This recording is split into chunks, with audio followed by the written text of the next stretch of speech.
한국은행이 이번에도 기준금리를 동결했습니다. 세 차례 연속 동결인데 그만큼 경기 침체 우려가 크다고 봤습니다. 좋지 않은 경기 상황을 반영해서 성장률도 1.4%로 하향 조정했습니다. 취재기자 연결해서 자세히 들어보겠습니다. 이영원 기자. 네, 한국은행입니다. 네, 우선 금리부터 좀 살펴보죠. 네, 시장 예상대로 기준금리는 동결됐습니다. 한국은행 금융통화위원회가 오늘 오전 회의를 열고 동결로 결정한 겁니다.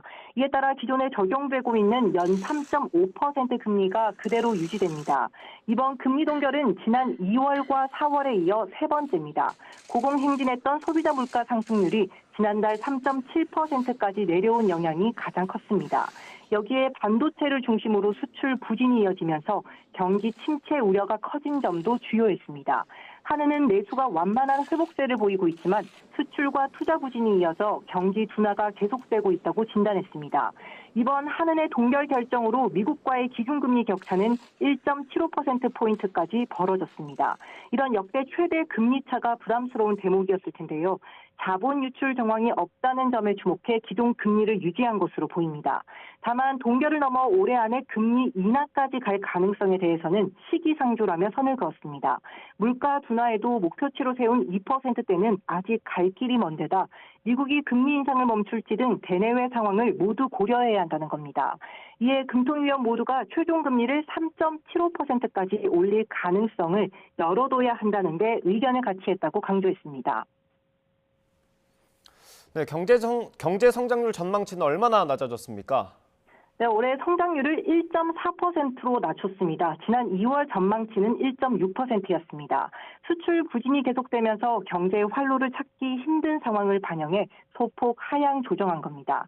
애초 중국 경제 활동이 재개되면 수출 부진을 덜 수 있을 것으로 기대했었는데요. 예상과 달리 중국 리오프닝 효과가 크지 않으면서 우리 경제 반등에도 악영향을 준 겁니다.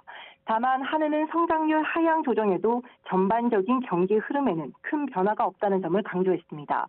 당분간 국내 경제가 부진하겠지만 하반기부터 IT 경기가 살아나고 중국 경제 회복 여파 등이 겹치면서 점차 회복될 것으로 내다봤습니다. 하반기로 갈수록 경기가 나아진다는 상저하고 전망을 유지한 겁니다. 네, 그럼 금융시장의 반응은 좀 어떻습니까? 예상과 다르지 않은 결정에 시장은 차분한 모습입니다. 기준금리 동결이나 성장률 하향 조정 모두 사실상 예고됐던 만큼 이미 시장에 반영됐기 때문입니다. 오늘 코스피는 어제보다 0.12% 오른 2,570.64로 거래를 시작했습니다. 현재는 소폭 떨어졌지만 큰 낙차 없이 안정적인 모습입니다. 코스닥 지수도 0.22% 오른 857.30으로 장을 열었는데요. 지금은 850대 초반에서 오르내리고 있습니다.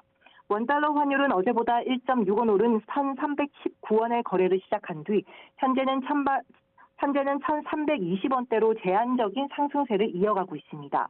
지금까지 한국은행에서 YTN 이영훈입니다.